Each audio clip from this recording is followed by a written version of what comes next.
Hi friends, good health లోపల మనం ఈరోజు హెల్దీ డైట్ గురించి చెప్పుకుందాం. ఏంటంటే అది శనగల మసాలా కూర. తినరా మై మరచి, తినరా మై మరచి శనగ మసాలా కూర గురించి ఈరోజు మనం తెలుసుకుందాం. ఏంటది?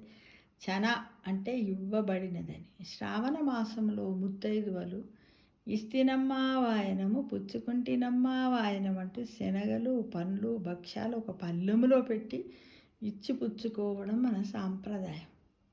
అందువల్ల శనగలు ఇచ్చి పుచ్చుకునే సంస్కృతికి మానవ సంబంధాలకు ప్రతీక. ఇప్పుడు వస్తుంది కదా శ్రావణ మాసం, ఇప్పుడు ఆషాఢం తర్వాత వచ్చే శ్రావణ మాసం.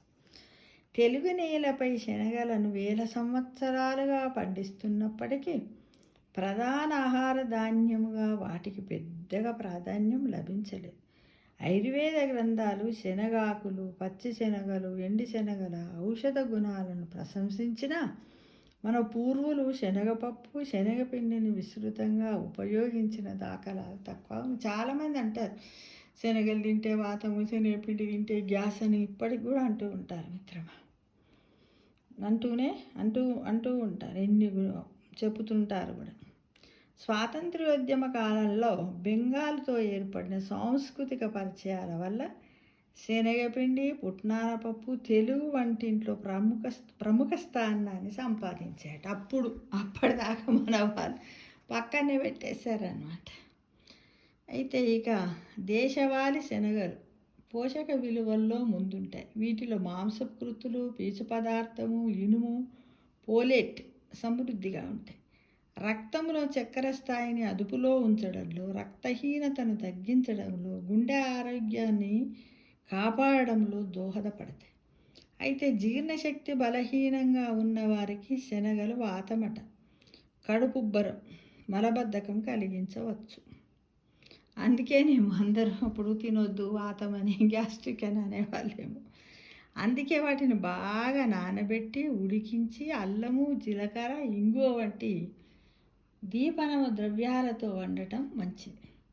తెల్లగా గుండ్రంగా ఉండే కాబూలి లేదా బొంబాయి శనగలు వచ్చాక మన శనగ సంస్కృతి దెబ్బతినటం తెల్లవి మంచిగా ఉంటాయి కదా. ఇప్పుడు మనం కూడా ఇష్టపడతాం కదా కదా చేస్తాం. కర్రీ చేస్తే కూడా ఎక్కువ మట్టి దాంతోనే చేస్తూ ఉంటాం మనం కూడా.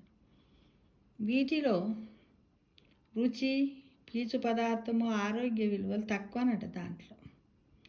మన తెలుగు వంటల్లో మొలకెత్తిన ఎర్ర శనగలను జీలకర్ర, కొబ్బరి తురుము, మిరియాల పొడి, ఉల్లి, టమాటా, పచ్చిమిర్చీలతో తాలించిన శనగల కూర విశిష్టమైన వంటకమట. అయితే చాలామంది దీన్ని అన్నంతో, రొట్టెలతోనూ లేక విడిగా స్నాక్స్ లాగా కూడా తినడానికి అనువుగా ఉంటాయి. వర్షం పడ్డప్పుడు తప్పకుండా చేసుకొని తింటారు, చాలా బాగుంటాయి. ఇంకా శనగ ఆకులు ఉంటాయి కదా, శనగ చెట్టు ఉంటుంది కదా, ఆకులను కూడా కూర వండుకుంటారు. అది పుల్లగా ఉంటుంది, అది కూడా మనకు విటమిన్ సిని ఇస్తుంది. పంజాబీ చోలే అంటే పంజాబీలకు శనగలతో తయారయ్యే చోలే ప్రముఖ వంటకమట. శనగలను రాత్రంతా నానబెట్టి ఉదయాన్నే పైన తోలును తీసేసి గింజ మెత్తబడేదాకా ఉడికిస్తారట. వాళ్ళు పొట్టు తీస్తారట, మనం పొట్టు తీయం కదా.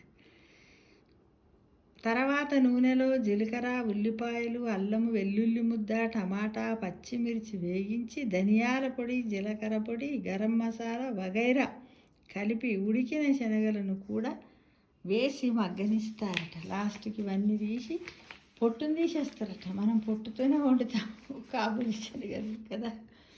కొత్తిమీర చల్లితే సుగంధభరిత శనగల మసాలా కూర తయారు. మనం ఇందాకేం చెప్పుకున్నాం, శనగల మసాలా కూర తినరా మైమరచి అన్నాం కదా. అలా సాంప్రదాయ పంజాబీ రుచి కోసం కొందరు శనగలు ఉడికేటప్పుడు టీ ఆకులను గుడ్డలో కట్టి లేదా టీ బ్యాగ్ను వేస్తారు. దీనివల్ల చోలేకు ముదురు గోధుమ రంగు, ప్రత్యేకమైన సువాసన వస్తాయట. మనం ఏం చేయం, నార్మల్గా నానబెడతాం, ఆలుగడ్డ టమాటా వేసేసి చోలే మసాలాను వండేస్తాం కదా.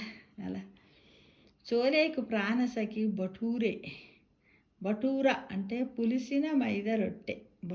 మనమేమో చాలామంది బటూరా అనక బతూరా అంటారు. చోలే బతూరా అని అనుకుంటూ తింటూ ఉంటాము కదా. టిఫిన్‌గా, బ్రేక్‌ఫాస్ట్‌గా తింటాం, డిన్నర్‌లో కూడా తింటాం. అయితే ఇది బటూరా అంటే పులిసిన మైదా రొట్టె. మైదా పిండిని, పెరుగు, కొన్నిసార్లు ఈస్ట్ లేదా బేకింగ్ సోడాతో పులియబెట్టి గుండ్రంగా మందంగా లావుగా ఒత్తి నూనెలో వేగిస్తారు. అది బంతిలా పొంగి బయట పలచని పొరతో లోపల మెత్తని స్పాంజీ లాంటి స్వభావాన్ని పొందుతుంది. బటూరే అనేది దాని బహువచనం. దీనిని పరోటాలాగా పొరల మీద వత్తి పేనం మీద కూడా కాల్చుకోవచ్చు. ఒకవేళ ఆయిల్ తినొద్దు అనుకున్న వాళ్ళు పేనం పైన కూడా కాల్చుకోవచ్చు. ఈ బటూరేలను వేడి వేడి చోలేతో తినడం పంజాబీ వంటకాల్లో అత్యంత ప్రజాదరణ పొందిన కలయిక. తెలుగువారు ఇడ్లీని సాంబారుతో, దోశను పల్లి చట్నీతో తిన్నట్లే పంజాబీలు బటూరేను చోలేతో ఆస్వాదిస్తారు. చోలేని, బటూరేని ఒకే వంటకంగా ప్రజాదరణ పొందేలా చేసిన ఘనత పంజాబీలదే. ఢిల్లీలోని పంజాబీలు దీనికి ప్రసిద్ధి తెచ్చారు. పంజాబీ చోలే కోసం కాబూలీ శనగలని ఉత్తరాది వారు ఎక్కువగా ఉపయోగిస్తున్నారు. అదే మసాలా కూరను మన దేశీ ఎర్ర శనగలతో వండితే మరింత గాఢమైన రుచి, ఎక్కువ పోషక విలువలు లభిస్తాయి.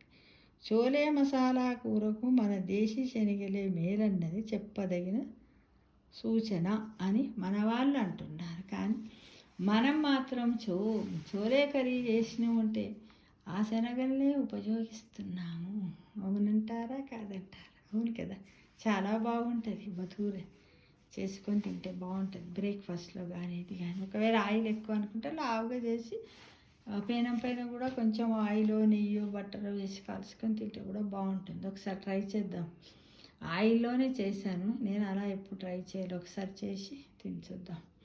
ఏదో అన్నీ కొంచెం మన నాలుకకు జర కొంచెం వెరైటీగా, రొటీన్గా తినకుండా అప్పుడప్పుడు కొన్ని ఇలాంటివి చేసినట్టయితే ఇంట్లో మన పిల్లలు కానీ అందరూ తినడానికి పెద్ద మనుషులు ఉంటారు కదా, వాళ్ళు కూడా కొంచెం దాన్ని టేస్ట్ ఊకే రొట్టెలేనేమో అని బోర్ కాకుండా ఈ విధంగా అప్పుడప్పుడు చేసి పెట్టాలి. కాకపోతే మైదాపిండి ఆరోగ్యానికి అంత మంచిది కాదు కదా.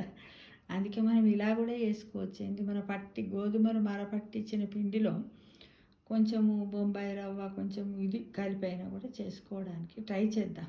చేస్తే బాగుంటుంది అనేది. ఎందుకంటే మైదా కూడా ఎక్కువసార్లు తింటే అది కూడా మనకి హెల్త్ ఇష్యూ కదా. అంటే కెమికల్స్ కలిసి గోధుమ పిండి, మైదా పిండి తెల్లరా కెమికల్స్తో తయారు చేస్తారు కదా. అందుకోసం రసాయన పదార్థాలు లేనటువంటి దాన్ని అన్నిట్లో ఉంటున్నాయి. కానీ కొంచెంలో కొంచెం అలా తయారు చేసుకొని హోమ్ ఫుడ్ని మనం అందరం కూడా ఇష్టపడదాము. బయట ఫుడ్ని తినకుండా ఉంటే బాగుంటుంది కదా. అలా అప్పుడప్పుడు చేసుకుంటే బాగుంటుంది. నెలలో ఒకసారి 2 సార్లు కదా చేసుకొని మన మనస్సు చెప్పినట్టు, బుద్ధి చెప్పినట్టే ఆహారం తినడానికి ప్రయత్నించాలి మిత్రమా. లేదు నేను ఇలానే తింటాను, నేను రాగులతో సంకటే తింటాను, రాగులతోటి అంబలే తాగుతాను అనేది కాదు. మనస్సు, మన బుద్ధి ఆ రెండు చెప్పినట్టు వింటేనే మన ఆరోగ్యం బాగుంటుంది. మనం కూడా మనశ్శాంతిగా ఉండగలుగుతాం, ఆరోగ్యంగా జీవిద్దామా మిత్రమా. తప్పకుండా తినరా మై మరచి శనగల మసాలా కూర. ఓకే. ఆరోగ్యమే మహాభాగ్యం. సర్వే జనా సుఖినో భవంతు.